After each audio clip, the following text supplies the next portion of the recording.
가장 강조하고 싶은 차는 바로 차입니다. 당뇨 환자에게는 보약 이상의 의미가 있습니다. 최근 연구에 따르면 성분이 인슐린을 만드는 췌장의 베타세포를 직접적으로 활성화해서 인슐린 분비량을 늘려준다는 결과가 밝혀졌습니다. 인슐린 분비량이 부족하거나 기운이 없고 합병증이 걱정되는 분들이라면 1순위로 생각하셔야 합니다. 혈당 스파이크를 예방하기 위해 식사 전에 먹으면 좋은 음식은 무엇인가요? 혈당 관리하는 분들이 가장 무서워하시는 게 식후에 혈당이 널뛰는 혈당 스파이크죠. 이걸 막기 위해 제가 꼭 추천드리는 일상 식재료는 양배추와 시금치입니다. 하지만 단순히 이 음식들을 먹는 것보다 훨씬 더 중요한 핵심이 하나 있는데요. 바로 음식 간의 시간 간격이에요. 보통 채소를 먼저 먹는 거꾸로 식사법을 많이 실천하시지만 정작 가장 중요한 15분의 법칙은 놓치고 계시는 경우가 많아요. 혈당 스파이크를 제대로 방어하려면 이렇게 하셔야 합니다. 먼저 식사 전에 비전분 채소를 150g에서 300g 정도 충분히 드시는 겁니다. 여기서 비전분 채소란 감자나 고구마처럼 탄수화물, 즉 전분이 많은 채소가 아니라 양배추나 시금치처럼 수분과 식이섬유가 주성분인 채소들을 말해요. 이 채소들은 혈당을 거의 올리지 않으면서 우리 몸에 천연 혈당 방어막을 쳐주는 역할을 하죠. 구체적으로 살펴보면 양배추는 식이섬유가 매우 풍부해서 다음에 들어올 탄수화물의 흡수 속도를 늦춰줄 뿐만 아니라 비타민 U가 풍부해서 빈속에 먹어도 위장에 부담이 없습니다. 시금치는 인슐린 신호 전달에 필수적인 마그네슘이 풍부해서 혈당 안정에 직접적인 도움을 주기도 하죠. 자, 그럼 여기서 가장 중요한 포인트인 대기 시간이 나옵니다. 이렇게 채소를 먼저 드셨다면 우리 몸이 혈당을 받아들일 준비를 할 수 있도록 최소 15분, 가급적 30분 정도의 시간 간격을 둔 뒤에 본식인 탄수화물을 드시는 게 좋습니다. 실제로 2019년 이탈리아에서 발표된 연구를 보면 채소와 단백질을 먼저 먹고 간격을 두었을 때 혈당 상승 곡선이 무려 30-40%나 감소하는 것으로 나타났습니다. 심지어 호두과자처럼 혈당을 올리기 쉬운 간식을 드실 때도 이런 채소들을 미리 먹고 30분의 간격을 두면 혈당이 튀는 정도를 확연하게 줄일 수가 있어요. 이번 내용 딱 두 가지만 기억해 주세요. 첫 번째는 식사 전에 양배추나 시금치 같은 비전분 채소를 충분히 씹어서 드실 것. 그리고 두 번째는 그리고 나서 최소 15분에서 30분 정도를 기다렸다가 본 식사를 하는 것. 이 기다림의 시간이 여러분의 췌장을 살리는 가장 쉬운 비결입니다. 당뇨 환자 혹은 당뇨를 예방하기 위해 식단을 중요하고 꼼꼼하게 챙겨야 하는 이유가 무엇인가요?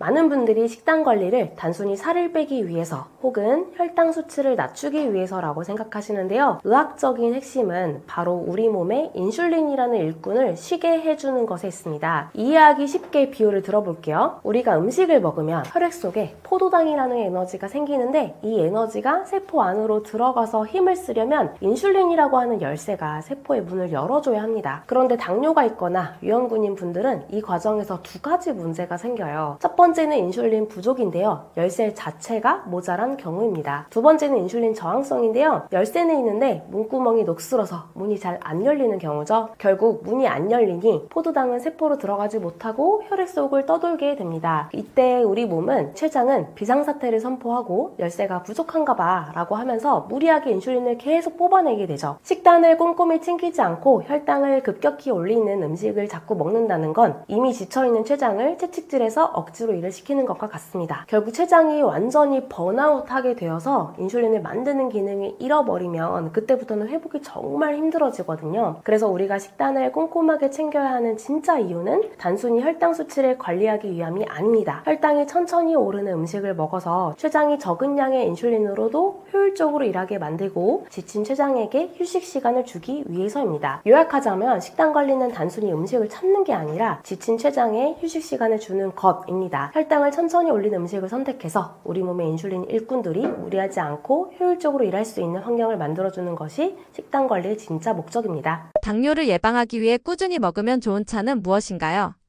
췌장을 살리는 4가지 좋은 차를 정리해 드릴게요. 첫 번째로 제가 가장 강조하고 싶은 차는 바로 환기차입니다. 보통 환기는 기력 보충제로만 알고 계시죠. 하지만 당뇨 환자에게는 보약 이상의 의미가 있습니다. 최근 연구에 따르면 환기의 성분이 인슐린을 만드는 췌장의 베타세포를 직접적으로 활성화해서 인슐린 분비량을 늘려준다는 결과가 밝혀졌습니다. 뿐만 아니라 환기는 당뇨로 인해 에너지가 소변으로 빠져나가 몸이 천근만근 무거워지는 것을 막아주는 보습작용이 뛰어납니다. 뛰어납니다. 신장 기능을 보호해 단백뇨를 줄여주는 효과까지 있으니 췌장 기능이 저하되어 인슐린 분비량이 부족하거나 기운이 없고 합병증이 걱정되는 분들이라면 환기차를 1순위로 생각하셔야 합니다. 두 번째는 동의보감에서 상약 중에 상약이라고 극찬한 둥글레차인데요. 당뇨를 한의학에서는 입이 마르는 병, 즉 소갈이라고 하죠. 둥글레는 진액을 생성해서 갈증을 씻어주는 해갈 작용이 탁월합니다. 인슐린 분비를 돕고 혈액순환을 원활하게 해 혈당과 고혈압을 동시에 잡는 데 효과적이죠. 그런데 주의할 점이 있는데요. 마르고 열이 많은 분들께는 특히 좋지만 성질이 차기 때문에 평소 설사가 잦은 분들은 연하게 드시는 것을 권해드립니다. 세 번째는 췌장의 짐을 덜어주는 여주차예요.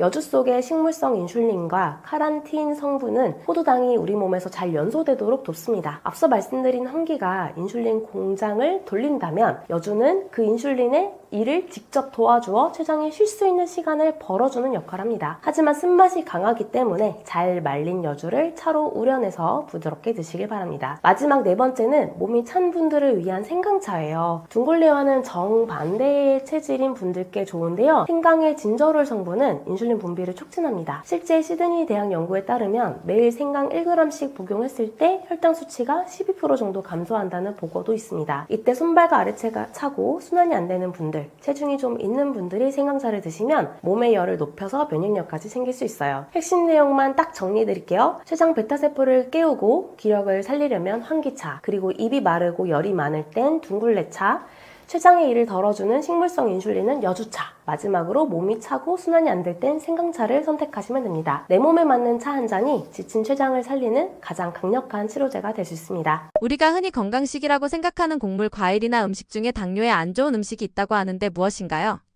우선 이걸 설명하기 위해 당뇨에는 크게 두 가지 유형이 있다는 걸 알아야 하는데요. 모두가 같은 당뇨가 아니라 두 가지 유형 중 하나이기 때문에 평소에 내가 어떤 유형인지를 반드시 알고 있어야 합니다. 첫 번째는 인슐린 부족형 당뇨입니다. 인슐린을 만드는 췌장 자체의 힘이 약해져서 인슐린 분비량, 즉 C펩타이드 수치가 저하된 상태입니다. 주로 마른 당뇨 환자분들께 많이 나타나고요. 근육량이 적어서 혈당을 저장할 창고가 부족하기도 합니다. 이런 분들의 경우에는 췌장이 지쳐있는 상태이기 때문에 무리하게 음식을 줄이거나 강도 높은 운동을 하면 췌장이 더 빨리 과로사할 수 있어요. 췌장을 쉬게 하는 휴식 위주의 관리가 필요합니다. 다음으로 두 번째는 인슐린 저항형 당뇨인데요. 인슐린은 충분히 만들어지지만 세포가 인슐린 신호를 무시하거나 반응이 둔해져서 혈당 조절이 잘 안 되는 상태입니다. 이런 분들은 대개 복부 비만, 지방간, 대사증후군을 동반하는 경우가 많습니다. 과식이나 야식을 줄여서 체중이 감소하고 몸이 가벼워진다면 이는 몸의 구조가 개선되고 있다는 좋은 신호입니다. 인슐린 분비량을 알 수 있는 C펩타이드 검사를 하면 인슐린 분비량은 정상이거나 오히려 높게 나오기도 하는데요. 인슐린은 제대로 분비가 되는데 잘 쓰이지 못하는 저항성 때문에 혈당이 안 잡히는 상태라고 보시면 됩니다. 인슐린 저항형의 경우에는 식단 개선과 꾸준한 운동을 통해 인슐린 저항성을 유발하는 내장지방과 기름때를 제거하는 것이 매우 중요합니다. 문제는 이 두 가지가 모두 섞여 있는 혼합형 당뇨도 있다는 점인데요. 췌장의 인슐린 분비력도 떨어져 있고 동시에 인슐린 저항성까지 있는 복합적인 상태입니다. 이 경우 췌장 기능 회복과 저항성 개선 치료를 병행해야 합니다. 자, 그렇다면 두 가지 유형에 따른 음식 관리에 어떠한 차이를 두어야 할까요? 핵심은 바로 이겁니다. 남에게 보약인 건강식이 내 당뇨 타입에 따라서는 오히려 독약이 될 수 있다는 사실입니다. 내 몸이 인슐린 저항성으로 인한 기름때가 문제인지 췌장 기능 저하로 인한 인슐린 부족이 문제인지를 먼저 보셔야 합니다. 첫 번째, 배가 나오고 살집이 있는 인슐린 저항성형 당뇨인 분들은 몸에 인슐린은 충분히 있는데 세포가 기름때에 찌들어서 문이 잘 안 열린다고 말씀드렸잖아요. 이럴 때 독이 되는 음식은 과일즙, 미숫가루, 선식, 그리고 각종 음료 등입니다. 이런 분들은 이미 혈액 속에 에너지가 넘쳐나서 문 밖에서 줄을 서 있는 상태라고 생각하셔야 돼요. 그런데 여기에다가 흡수가 빠른 액체나 가루 형태의 당분이 들어오는 건 막힌 하수구에 물을 자꾸 들이붓는 것과 같습니다. 건강을 위해 마신 과일즙이나 미숫가루가 기름때를 더 단단하게 만들고 혈관을 설탕물로 만들어 버릴 수 있습니다. 그리고 두 번째, 기운이 없고 마른 에너지 부족형인 인슐린 부족형인 분들은 애초에 인슐린을 만드는 췌장의 힘이 약하고 태울 수 있는 에너지 자체가 모자란 분들입니다. 이런 분들에게 독이 되는 음식은 거친 현미밥이나 생채소 위주의 식단인데요. 건강 생각해서 억지로 현미밥만 드시는 경우가 많은데 이건 기력이 없는 사람에게 무거운 짐을 지우는 것과 같아요. 소화력이 약한데 거친 음식만 자꾸 고집하면 영양소 흡수가 자꾸 안 되어서 췌장은 굶주리게 됩니다. 있습니다. 췌장에 에너지가 없으니 인슐린은 더 안 나오는 악순환에 빠지는 것이죠. 이런 분들은 차라리 소화가 잘 되는 쌀밥에 고기 같은 단백질을 챙겨 드시는 게 훨씬 낫습니다. 그리고 마지막으로 공통으로 피해야 할 음식도 알려드릴게요. 바로 죽과 떡 같은 음식인데요. 이건 췌장이 할 일을 밖에서 미리 다 해버린 음식들입니다. 입에 넣자마자 혈당이 수직 상승하기 때문에 내 췌장이 쉴 수 있는 시간을 완전히 빼앗아 버리는 가장 안 좋은 음식입니다. 요약하자면 이렇습니다. 나의 당뇨가 인슐린 저항성이 높은 당뇨라면 과일즙, 각종 음료 같은 빠른 설탕을 끊으셔야 하고요. 반대로 인슐린 분비량이 부족하다면 소화 기능도 떨어져 있을 가능성이 크니 현미밥 같은 거친 음식보다는 일단 소화가 잘 되는 식사부터 챙기셔야 합니다. 내 몸 상태를 먼저 아는 것이 진짜 건강식을 찾는 첫걸음이라는 점을 기억하셔야겠습니다. 한국인의 가정식에서 당뇨를 예방할 수 있는 방법이 무엇인가요?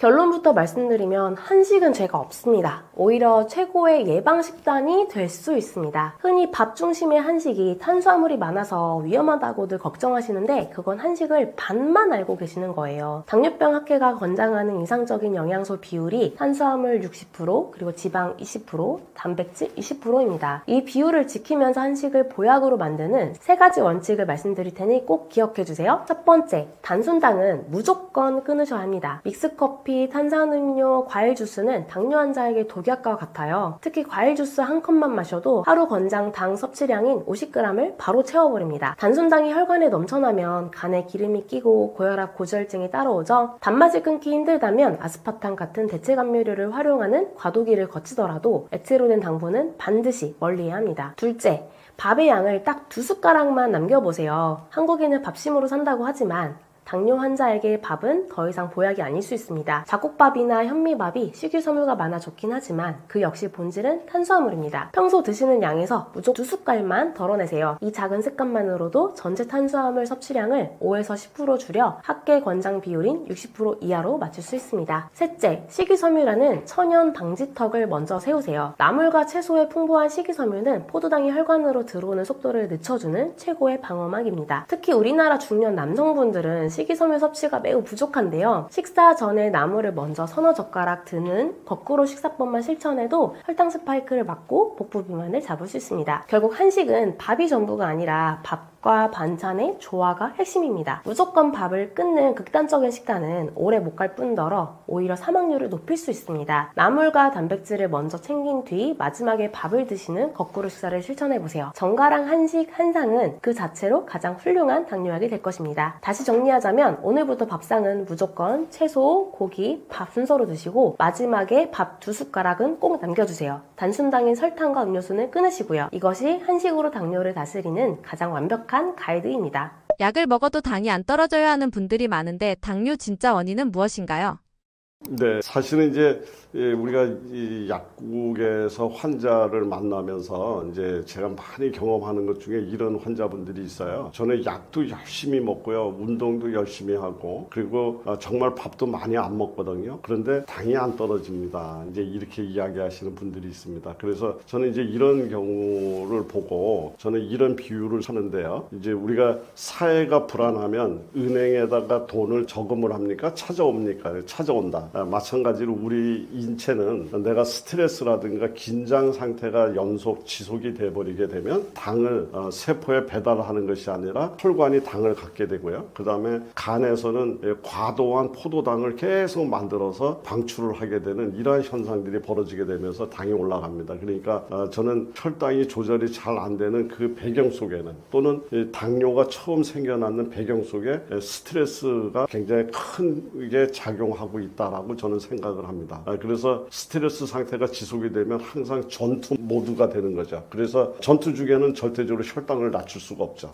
스트레스는 가장 강력한 혈당 상승의 호르몬이다, 이렇게 얘기를 하면서 스트레스 관리를 가장 강조를 많이 드리고 있고요. 그거 이외에도 우리가 이론적으로 얘기를 할 때 당이 잘 조절이 안 되게끔 만들고 또 당이 생겨날 수밖에 없었던 가장 큰 원인 중에 시작점은 인슐린 저항성이라는 문제가 생기면서 시작이 시작이 됩니다. 그러니까 인슐린이 이 당을 싣고 왔는데 세포가 문을 닫아서 문을 안 열어주는 거죠. 그래서 포도당이 들어갈 수가 없는 상태가 되고, 그래서 포도당이 세포에 배달이 되지 못하니까 췌장에서는 또 인슐린을 만들어내서 계속해서 배달을 시도하는 고인슐린 혈증이 만들어지게 되면서 혈관이 막 완전히 엉키고 되는 이런 상태가 만들어지게 되는데, 이거를 우리는 인슐린 저항성이라고 얘기를 합니다. 근데 인슐린 저항성은 우리가 제가 다른 시간에도 자주 이야기를 드렸던 내용이지만, 혈당 스파이크라고 얘기하는 당을 급격히 올리는 이런 것들이 만들어지게 되면 당이 갑작스레 많아지고 또 인슐린을 많이 만들어내는 고인슐린 혈증이 만들어지게 되면서 우리 세포는 굉장히 인슐린에 대해서 아주 반응이 둔화되는, 그래서 인슐린 저항성으로 이렇게 가게 되는 이런 순번을 밟고 있기 때문에 혈당 스파이크 현상을 우리는 꼭 막아내야 된다, 이런 얘기를 드리고 싶고요. 또 만성 염증이라든가 또 그걸로 인해서 당이 세포 안으로 올바로 들어가지 못하면서 미토콘드리아에서 에너지를 만들어내지 못하는 미토콘드리아 기능이 저하가 되게 되면 에너지를 써야 할 세포가 이 당은 쓸 수 없어 하고 거부하는 상태가 되고, 이렇게 되게 되면 당뇨는 혈당의 병이 아니라 세포 에너지 시스템의 붕괴된 병이다, 이렇게 이야기를 드릴 수 있습니다. 마트에서 혈당 관리를 위해 가장 먼저 챙기면 좋은 음식으로 갯벌 조개류와 마늘 조합을 언급하셨는데 이 조합이 특히 좋은 이유는 무엇인가요?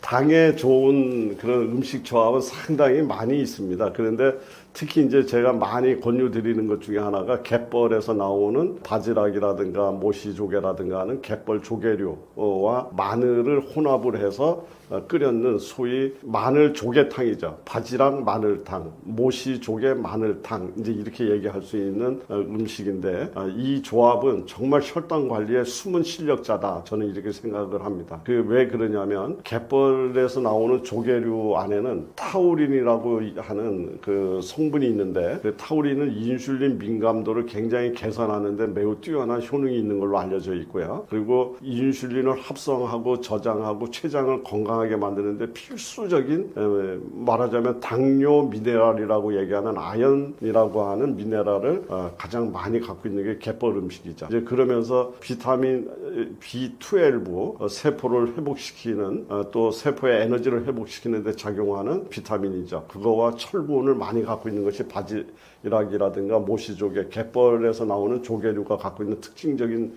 그런 성분이기 때문에 이제 매우 좋다. 그리고 혈당을 올리지 않는 고단백 저당 식품이다라는 관점에서 갯벌의 조개류의 역할을 우리는 정리할 수가 있고요. 여기에 이제 마늘이 합쳐지면서 마늘에 있는 알리신이라는 성분은 간에서 포도당이 생성되는 이것을 억제하는 기능이 있습니다. 만약에 간에서 포도당 생성을 계속하게 되면 어떤 결과가 나오느냐 하면, 이 저녁 때보다도 아침에 일어나서 혈당을 쟀는데 혈당이 저녁 때보다 더 높아요, 이렇게 하시는 분들이 있습니다. 이제 이런 분들은 왜 그러냐면 밤새도록 우리 몸 안에서 가장 기본적으로 간이라고 하는 장기에서 우리가 수면 중에 포도당이 부족하지 않은 상태로 우리 몸을 만들기 위해서 간에서 포도당을 계속 포도당을 합성을 해서 혈관에다 이렇게 뿌려서 잠자는 사이에도 세포를 먹여 살립니다. 이것을 포도당 신생 과정이라고 얘기를 하는데, 이제 이게 밤에만 그렇게 작업을 하고 끝이 나야 되는데 밤에도 또 아침에 일어나도 이게 꺼지지 않는 공장처럼 그냥 계속해서 포도당을 만들어내게 되면 혈관 안에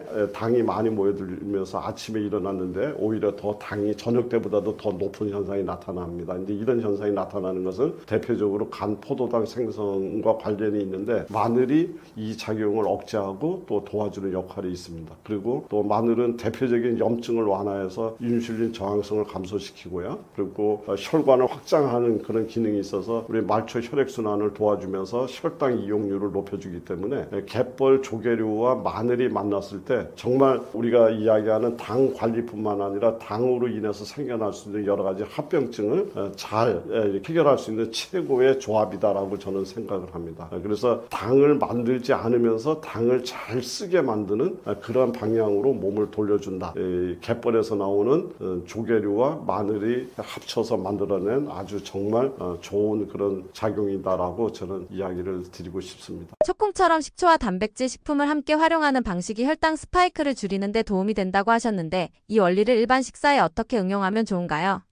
식초는 또 대표적으로 당을 조절하는데 매우 뛰어난 역할을 하는 걸로 알려져 있죠. 식초의 우선 대표적인 혈당 조절 능력은 입에서 우리가 탄수화물을 소화시킬 때 나오는 아밀라제라고 하는 탄수화물 효소의 작용을 20% 정도 억제하는 능력이 식초한테 있다라고 합니다. 그러니까는 우리가 식초와 함께 탄수화물을 섭취를 하게 되면 20% 정도의 소화를 슬로우 이렇게 만들어주기 때문에 혈당 스파이크를 막을 수가 있고요. 또 위장 안에서 음식물이 배출돼서 장으로 내려가는 속도를 또 슬로우 이렇게 만들어주기 때문에 혈당 급상승하는 이것을 차단해주는 역할이 식초한테 있다. 이렇게 이야기를 드릴 수가 있습니다. 그러면서 우리 혈관 안에 돌아다니는 당이라든가 세포 안에 들어와 있는 당을 굉장히 빠른 속도로 에너지화 시킬 수 있는 연소 스위치를 작동시키는 이런 것이 식초에 의해서 일어나는 걸로 되어 있고요. 그리고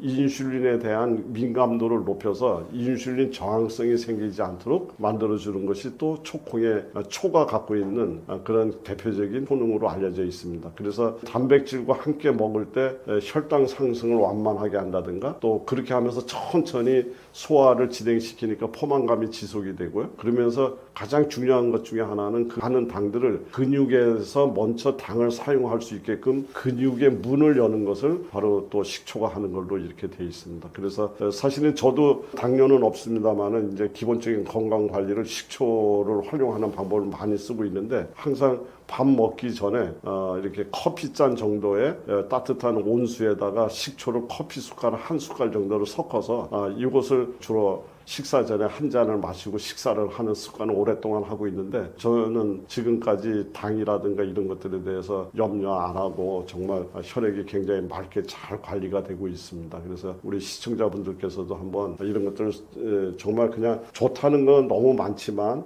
그거를 많은 것을 아는 것이 중요한 것이 아니라 이런 것들 내용 중에서 꼭 한번 실천을 해서 내 걸로 만들어 놓는 것이 훨씬 더 중요한 일이라는 걸 제가 강조를 드리고 싶고요. 그래서 식초는 혈당이 가속화되는 것을 붙잡아주는 혈당 브레이크다. 이렇게 얘기를 드리고 싶고요. 단백질은 혈당을 갖다 쓰는 소비자다. 그래서 단백질을 가지고 만들었는 근육을 키워서 혈당 소비를 키우고 그 다음에 혈당이 롤러코스터를 타지 못하게 식초로 브레이크를 잡아주게 되면 우리가 얘기하는 당을 이겨낼 수 있는 극복할 수 있는 가장 좋은 그런 습관이 되지 않을까 생각을 합니다. 혈당 관리를 위해 반드시 함께 가져가야 할 가장 기본적인 생활 원칙은 무엇인가요? 혈당 관리를 위해서 이제 특정한 음식에 대해서도 제가 이야기를 쭉 드렸지만 우리 3대 원칙이라고 얘기를 하면 우선 저는 아주 질 좋은 수면을 가장 먼저 권유드리고 싶습니다. 굉장히 아주 수면의 질이 올라가게 되면 우리 몸이 리셋이 되는 거죠. 그러니까 잠자는 시간은 우리가 그냥 단순히 휴식의 시간이 아니라 우리 몸을 다시 기름칠하고 고치고 그 이튿날 다시 활동할 수 있게끔 모든 것을 재정비하는 시간이 바로 수면의 시간이기 때문에 이 수면의 질이 좋아졌으면 좋겠다.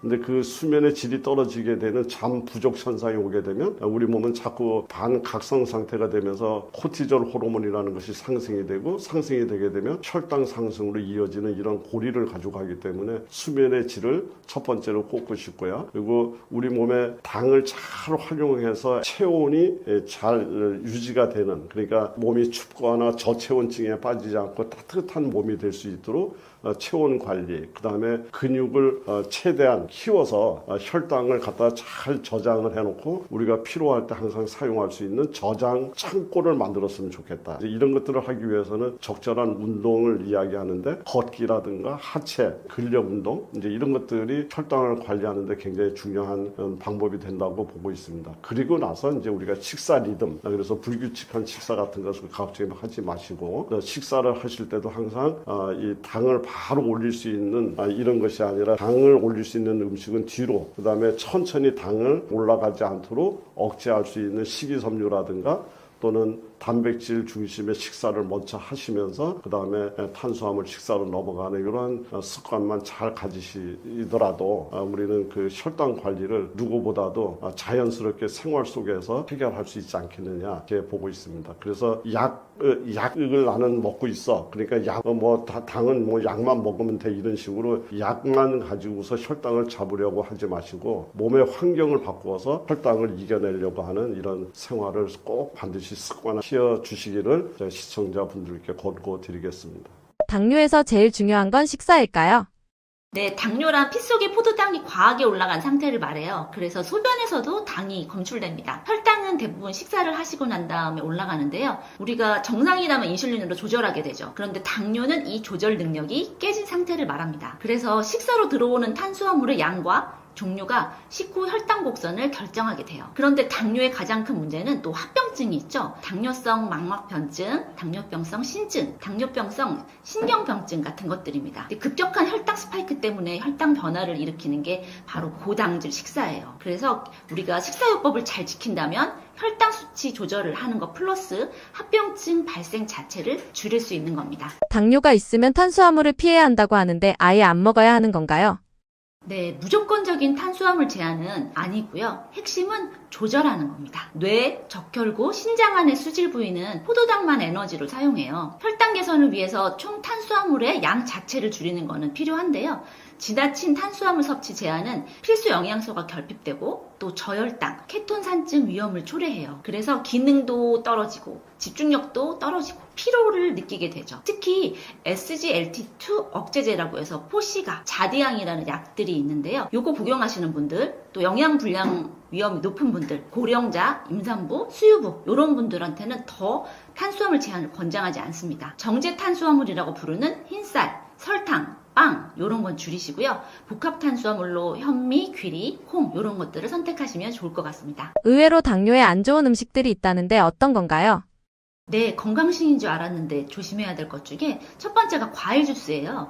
사람들이 과일이 좋다고 해서 자꾸 과일을 그냥 먹고 싶은데 그냥 먹기 싫으니까 이제 주스로 갈린 걸 먹게 되거든요. 근데 과일은 사실 당의 함량이 높습니다. 그래서 혈당을 빠르게 올리는 과당이 들어있어요. 생과일 형태로 적정량 섭취는 괜찮지만 이걸 농축해서 드시는 경우에 혈당을 더 높일 수 있습니다. 또 여러분이 귀한 것을 한 병에 담았습니다 하는 농축 인삼음료를 드셨다. 근데 이게 쓴맛 나는 것보다 단맛이 더 난다 하면 이 단맛이 나는 홍삼 농축액은 식품 제조나 조리 과정에서 첨가당, 대체당, 또 인공 감미료 같은 게 들어있을 수 있거든요. 그러니까 이런 것들 조심하셔야 되고요. 결론적으로는 음료수 하나를 마셔도 여러 가지 따지면서 사는 게 힘드시니까 당뇨의 위험이 있다 이러신 분들은 시판 음료 말고 평소에 물을 좀 마시는 습관을 기르시면 좋을 것 같고요. 감자하고 고구마도 GI 수치라는 걸 높입니다. GI 수치가 뭐냐면요. 글라이세믹 인덱스라고 해서 당 지수를 말하는데요. 포도당 50g 섭취할 때 혈당이 얼마큼 올라가냐를 100으로 보고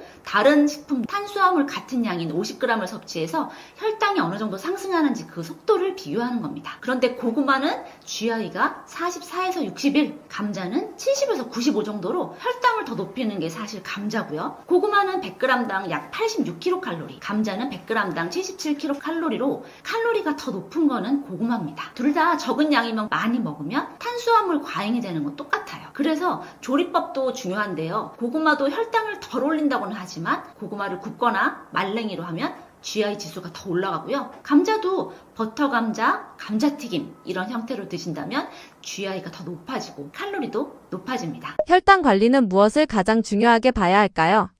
네, 탄수화물로 단독 식사를 하시면 혈당이 급격하게 높아질 수 있습니다. 이 상승을 완화하려면 식사의 구성을 달리하는 게 필요합니다. 탄수화물로 드신다면 식이섬유가 풍부한 통곡류, 콩류, 채소 섭취로 양질의 탄수화물을 섭취하시고 또 나쁜 탄수화물로 알려진 정제 탄수화물, 흰쌀, 밀가루, 설탕, 라면 등이 되겠는데요. 이런 것들은 피하거나 줄이시는 게 좋겠죠. 탄수화물을 줄이는 대신에는 단백질과 좋은 지방으로 포만감을 높이는 게 필요합니다. 좋은 단백질이라면 계란, 생선, 두부, 견과류 등이 있겠고요. 식사의 순서도 중요합니다. 채소 먼저 드시고 단백질, 탄수화물 순으로 드시면 좋은데요. 채소에 든 식이섬유는 탄수화물의 흡수 속도를 줄입니다. 또 단백질과 지방은 위 흡수 속도를 늦추기 때문에 좋고요. 식사 시간은 오래 씹어서 최소 15에서 20분은 드셔야 되고 또 너무 빠르게 먹으면 혈당이 급격하게 올라가니까 여러 번 씹고 천천히 드십시오. 근육 수축은 인슐린과 독립적으로 포도당의 흡수를 증가시켜요. 이게 무슨 말이냐면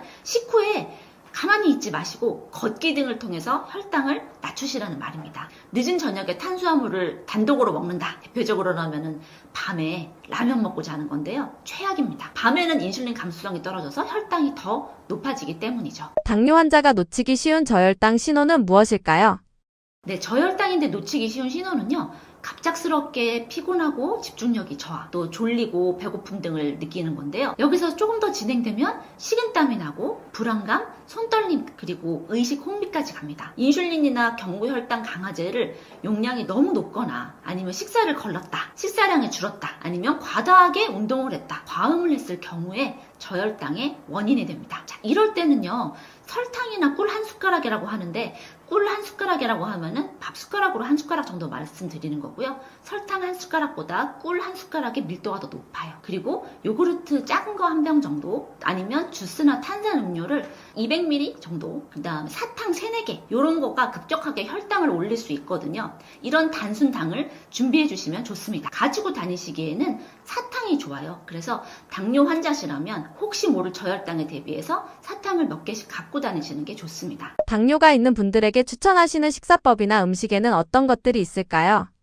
당뇨 환자라면은 탄수화물은 그냥 단순 탄수화물 말고 식이섬유가 풍부한 것들이 좋아요. 통곡류, 콩류, 채소 위주고요. 또 흰쌀, 밀가루, 설탕, 라면 이런 것들은 피하거나 줄이셔야겠죠. 또 불포화 지방산이 풍부한 식품으로 대체하면 혈당도 개선하고 심혈관 질환 위험도 감소하게 되는데요. 연어, 고등어, 꽁치, 참치, 멸치, 정어리 등 등푸른 생선을 드신다면 오메가3 등 다중 불포화 지방산이 많이 들어있어요. 그리고 아보카도 같은 과일, 또 김, 미역 등 해조류를 드시면 좋습니다. 간식으로는 호두 등 견과류를 추천합니다. 특정 미량 영양소하고 그 보충제의 효과를 맞추기보다는요, 통곡류, 콩류, 채소 이런 거랑 생과일 등 다양한 식품을 통해서 비타민하고 미네랄을 보충하시기를 말씀드립니다. 그런데 메트포민이라는 약이 있어요. 당뇨 환자들이 제일 많이 처방받는 건데요. 제품명으로는 다이아백스나 메트포민 서방정이라는 이름으로 나옵니다. 이런 약을 장기적으로 드실 때는 비타민 B12 결핍이 연관성이 있다고 알려져 있어요. 그래서 메트포민 제제를 장기간 복용하신다면 원인을 알 수 없는 빈혈이 있다, 말초신경병증이 나타나는 것 같다, 이러신 분은 비타민 B12 보충은 필요합니다. 그리고 더 중요한 거는 또 금주가 필요해요. 인슐린이나 인슐린 분비 촉진제인 설포닐 유레아 계열의 아마린이나 디아미크론, 또 메글리티나이드 계열의 노보넘, 파스틱 이런 거 드시는 분들 있죠. 이런 분들은 적절한 음식 섭취 없이 음주를 하시면 심한 저혈당이 나타날 수 있어요. 적절한 식사와 함께 음주를 하시고요. 음주 전후에는 혈당을 자주 측정해서 저혈당 생기는 것을 꼭 방지하시길 바랍니다. 과일 섭취는 어떻게 하면 좋을까요? 어떤 식사든지 과일하고 채소를 많이 드시라고 하는데요. 사실 채소는 많이 먹어도 상관없습니다. 채소는 자기 손에 이만큼 정도를 하루에 드시는 양이 괜찮거든요. 그런데 과일은 무조건 드신다고 좋은 게 아니에요. 특히 당뇨 환자의 경우에는 과당이 높다고 했잖아요. 그래서 과일을 드시겠다 하면은 당분이 적은 걸로 드시는 게 좋고요. 아까 말씀드렸었는데 우리 아보카도 같은 거나 아니면은 토마토 있죠? 토마토는 과일은 아니고 야채긴 하지만 이런 종류로 해서 당을 올리지 않는 걸로. 그리고 베리류가 있습니다. 이 베리류 같은 것 중에서 블랙베리나 블루베리 같은 거, 이런 베리류로 드시면 좋아요. 그래서 과일은 너무 또 많이 드시면 안 된다는 거 잊지 마시고요. 채소는 많이 드십시오. 아침 식사는 어떻게 하면 좋을까요? 일단 저는 당뇨 환자의 경우에는 잡곡밥, 그 다음에 채소, 그 다음에 두부나 된장 이런 거를 드시면 좋겠거든요. 근데 아침을 그렇다고 무조건 많이 드시면 안 되고요.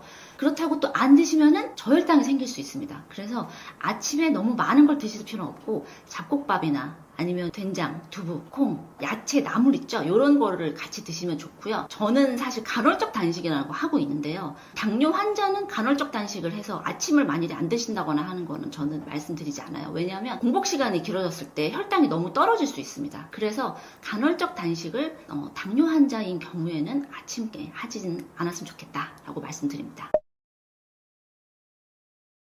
네, 안녕하세요. 저는 올해로 약사 일을 한 지 20년째인 염혜진 약사라고 합니다. 지금 현재는 병원에서 약사로 일하고 있고요. 현장에서 8,000명 이상의 사람들을 만나는 강사이기도 하고 또 여러 가지 책을 쓴 작가이기도 합니다. 미라클 루틴, 오늘부터 나는 갑으로 삽니다. 지금 당신이 글을 써야 하는 이유, 영양제 특강, 이 약 같이 먹어도 돼요? 건강하게 오래 사는 기적의 장수 식사법이라는 책을 썼습니다. 제가 여러 가지 책을 쓰고 강의를 다니는 이유가 있습니다. 전국 전국으로 강의를 다니고 있는데요. 그렇게 다양한 연령층의 대중들을 만나다 보니까 병원에서 만나는 분들은 이제 아파서 오셔서 그런지 기운도 없고 나이가 좀 있어 보이시는 거죠. 근데 강의를 가서 만나면 비슷한 나이대인데도 젊고 활력이 넘치세요. 그래서 이게 젊다고 병이 없는 것도 아니고요. 나이가 있다고 다 아픈 것도 아니더라고요. 관리를 어떻게 하는지, 식사를 어떻게 하는지, 또 적절한 영양제를 어떻게 섭취하는지에 따라서 노화의 속도가 다른 거를 느끼게 됐어요. 병이 있더라도 또 적극적으로 자신의 몸을 돌보시는 분들은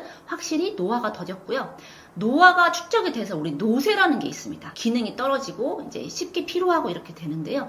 노화가 축적돼서 노쇠로 가는 걸 막아야 돼요. 우리 이제 100세 시대라고 말씀드리잖아요. 100세 시대에 안 아프다는 건 거짓말이에요. 아프긴 아픈데 이 아픈 몸을 어떻게 잘 유지해서 우리가 쭉 오래 건강하게 살 수 있냐를 위한 대책이 필요한 거죠. 그래서 저는 유병장수를 위한 대책이 필요하다라고 말씀을 드리는데 이거의 세 가지가 뭐냐? 음식, 약, 영양제라고 할 수 있습니다. 그래서 기본은 식품이에요. 내가 매일 무엇을 먹냐가 제일 중요합니다. 가끔 강의 가면 그런 말씀 하시는 분들 계시거든요. 내가 지금 이런 영양제 먹는데 뭐 잘 모르겠다. 그래서 물어보면은 식사를 제대로 안 하시는 경우가 너무 많은 거예요. 식사 제대로 안 하시면서 영양제 먹으면 제가 효과 없다고 말씀드리거든요. 오늘 제가 강의에서 어떤 말씀 드렸냐면 건강하게 식사를 하자. 하루에 3끼 중에 1끼라도 6가지 식품군이 골고루 든 진짜 식사를 하자고 말씀드렸는데 제일 중요한 거 식사 기본입니다. 그리고 내가 좀 부족한 게 있어? 영양제로 섭취를 하시면 되고요. 내가 정말 너무 아파. 그럴 때는 약을 먹으면서 자신의 몸을 돌보는 것도 필요합니다. 그래서 약, 식품, 영양제 이 3가지가 같이 가야 된다고 생각해요. 그래서 제가 영양제 특강이라는 책에는 영양제를 바르게 먹는 법, 어떻게 하면 속지 않고 제대로 먹을 수 있냐, 뭐 암 예방 영양제가 있다고 비싸게 사신 분들 많이 봤고요. 또 임신이 안 된다고 영양제 샀다는데 다 그게 영양제가 아니라 그냥 식품인 경우도 많이 봤습니다. 또 이 약 같이 먹어도 돼요라는 책에는 약국에서 살 수 있는 다양한 일반 약품에 대한 선택을 제가 다루었어요. 어떤 약을 먹는 것이 좋나, 어떤 약을 바르는 것이 낫나 그 구분을 해드렸고요. 이제 제일 중요한 매일 먹는 식사, 이걸 놓치고 약이나 영양제를 드신다면 안 되기 때문에 저는 이번에 건강하게 오래 사는 기적의 장수 식사법이라는 책을 썼습니다. 고정 댓글에는 링크 누르시면 제 건강 솔루션 3종 세트를 만나보실 수 있고요. 약과 영양제와 식품 이 3가지를 아우르면서 건강하게 오래 행복하게 사셨으면 좋겠습니다. 감사합니다.